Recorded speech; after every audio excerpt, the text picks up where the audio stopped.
ఈ సినిమా ఒక మంచి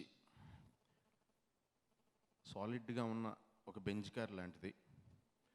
అందుకే ఒక టైర్ ట్రాక్టర్ తెస్తే బాగోదని నాకు కామెడీ పెట్టకుండా అన్ని టైర్లు సేమ్ సైజు ఉండాలని నా బ్రాండ్ కూడా కొంచెం పెంచాడు త్రివిక్రమ. అంటే మళ్ళీ కారు ఇలా వెళ్తుందండి, ఓ ట్రాక్టర్ టైర్ వేస్తే అంత గురించని స్మూత్గా వెళ్ళాలి సినిమా అని. నిజం చెప్తున్నానండి, అరవింద సమేత ఇదే పోస్టరు మొత్తం అన్ని పేర్లు ఇయ్యే. ఓన్లీ డైరెక్టర్ కార్డు త్రివిక్రమ్ పేరు తీసేసి వేరే ఏ పెద్ద డైరెక్టర్ కార్డు వేసినా ఎవరో కామెడీ అడగరు. సూపర్గా ఉంది అంటారు. తినే కామెడీ అలవాటు చేసాడు కాబట్టి పేరు అక్కడ తనది ఉంది కాబట్టి మాకు కామెడీ లేదేంటి అని అంటున్నారు. ఇదంతా చిన్న మనలోనే ఉన్న గేమ్ ఇది, అంతే. అంటే వరల్డ్ అలాగే ఉంటుంది, నాకు కావాల్సిందే నాకు కనపడుతూ ఉంటుంది, అది ఆ టైప్ గేమ్ ఇది. ఈ సినిమాలో ఫస్ట్ ఈ దసరాకి హ్యాపీగా మా ఫ్యామిలీ, మా అందరి ఫ్యామిలీసు, అలాగే సినిమా చూసిన అందరి ఫ్యామిలీసు సినిమాని ఎంజాయ్ చేయడం ద్వారా ఓ మంచి పండగనే ఇంట్లో ఆనందంగా జరుపుకోవడానికి అవకాశం ఇచ్చిన త్రివిక్రమ్కి, తారక్ గారికి మనస్ఫూర్తిగా, రాధాకృష్ణ గారికి థ్యాంక్స్ చెప్తున్నా.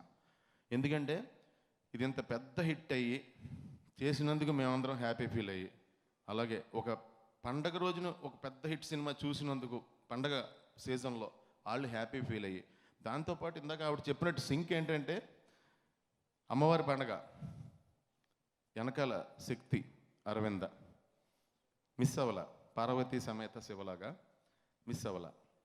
ఇది బాగా నచ్చిందండి. అండ్ ఈ సినిమాలో ఏ క్యారెక్టర్ కూడా బయటకు వచ్చిన తర్వాత నేను రెండోసారి కూడా చూశానండి, అందుకు ఇంకా క్లియర్గా చూశాను కాబట్టి చెప్తున్నా. ఫస్ట్ రోజు ఓ డైలాగ్ వచ్చినప్పుడు బొల్మని అరిచేస్తున్నారు, తర్వాత డైలాగులు 2-3 అర్థం కాల. రెండోసారి ప్రశాంతంగా చూసిన తర్వాత ఓహో అని అనుకున్నా. నా క్యారెక్టరు పేరు నీలాంబరి. నాకు తెలిసి నాకు ఆ పేరు తను ఎందుకు పెట్టుంటాడంటే, రూములో ఉండగా నేను వంట చేసేవాడిని, అందుకే కదా.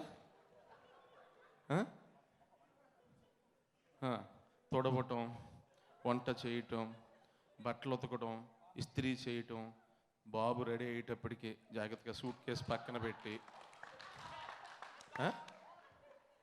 పెట్టి అంటే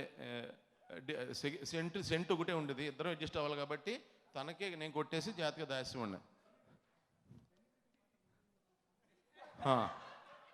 మీకు విషయం చెప్పాలండి, పెనుమిటి పాట ఐడియా ఎలా వచ్చింది చెప్పమంటారా? తను ఫస్ట్ టైము రూమ్లోంచి బయలుదేరి చెన్నై వెళ్ళాడండి రాయటానికి. ఒక చోట వెళ్ళిపోయాడు, ఫోన్ లేదు, వారం రోజులు అయిపోయింది. నా దగ్గర డబ్బులన్నీ అయిపోయినాయి ఇక్కడ రూమ్లో.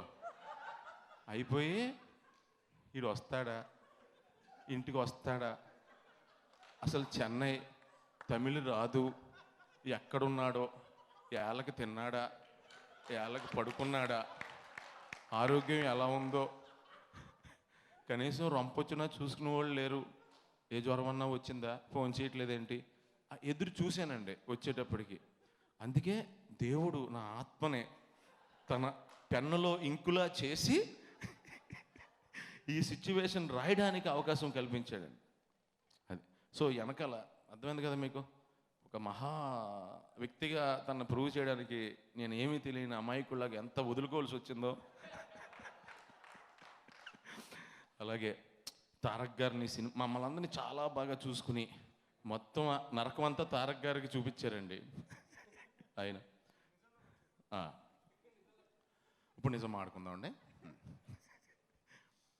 ఈ షూటింగ్ ఎంత బాగా జరిగిందంటేనండి, మనం కొత్తగా ఒక కాలేజీలో జాయిన్ అయ్యాం. లెక్చరర్ త్రివిక్రమ మన కజిన్, పక్కనే అందరు స్టూడెంట్స్ మన చుట్టాలు. అంటే కాలేజీ స్థాపించింది కూడా మన వాళ్ళే అనుకోండి, ఎంత ఆనందంగా ఉంటుందో కాలేజీలోకి వెళ్ళినప్పుడు. అలా బంధువుల్లా పనిచేసామండి సినిమా అందరం. నన్ను ఈ క్యారెక్టర్కే, నాలో ఎప్పుడూ కమెడియన్నే కాకుండా నన్ను గట్టిగా ఈ క్యారెక్టర్ చేస్తే తినలో చాలా ఇంటెన్సిటీ ఉంది, తిను క్యారెక్టర్ ఆర్టిస్ట్ కూడా అని చెప్పి బలంగా నమ్మిన తారక్ భయ్యకి మటుకి మనస్ఫూర్తిగా థ్యాంక్స్ చెప్తున్నాను. ఆయన అంత బలంగా నమ్మపోతే ఇందులో సినిమాలో కొంచెం నేను కూడా కామెడీ చేయవలసి వచ్చేదేమో. అందు గురించి నేను మంచి ఆర్టిస్ట్గా ప్రూవ్ చేసుకున్నాను ఈ సినిమాలో. చాలా చాలా థ్యాంక్స్ అండి. ఆ అవకాశం వాళ్ళు కల్పించినందుకు ఇది జరగగలిగింది. అండ్ సినిమా ఈరోజు ఈ ఫంక్షన్కి రాలేదండి. బ్రహ్మాజీ గారు సినిమాలో ఒక సీన్ చేస్తారు జగపతి బాబు గారి ముందు కూర్చుని, అసలు బిహేవ్ చేసినట్టు ఉంటుందండి. అంటే అందరికీ అంతలా ఎక్కించి సీన్ని, అంటే ఈ వెదర్ ఇప్పుడు నాకు మంచి ఇది మాట. ఇప్పుడు త్రివిక్రమ్ శ్రీనివాస్ అని పేరు పడితే ఓహో ఇది కూడా ఇంకో వెరైటీ ఏదో ఉంటుంది అనేలాగా ఈ చిత్రం ద్వారా ఓ మంచి అంటే ఎంటర్టైన్మెంట్ అనేది ఓన్లీ కామెడీయే కాదు అని ఈ సినిమా ద్వారా ప్రూవ్ చేసి అందరికీ ఒక ఒరిజినల్ ఎలిమెంట్ని ఏమాత్రం డైల్యూట్ చేయకుండా చాలా అందంగా ఈ సినిమా అందేలా చేసిన త్రివిక్రమ్కి చాలా చాలా థ్యాంక్స్ అండి. అలాగే సినిమాలో మేము అందరం కలిసి చేసాం. నవీన్ చంద్ర గారు ఆయన డెత్ సీన్ చూసినప్పుడు నాకు రెండోసారి చూసినప్పుడు కూడా కళ్ళకి నీళ్ళు తిరిగినాయండి. ఆ రకంగా దేవుడు వెనకాల ఉండి అంత కరెక్ట్గా జరిగేలా చూసినందుకు ఈరోజు ఇంత మంచి సినిమా మీ అందరూ చూశారు. మీ అందరికీ పేరు పేరున చాలా చాలా థ్యాంక్స్ అండి. Wishing you all success. Thank you. Thank you so much Sunil గారు. స్పీచ్ కోసం కూడా అలాగే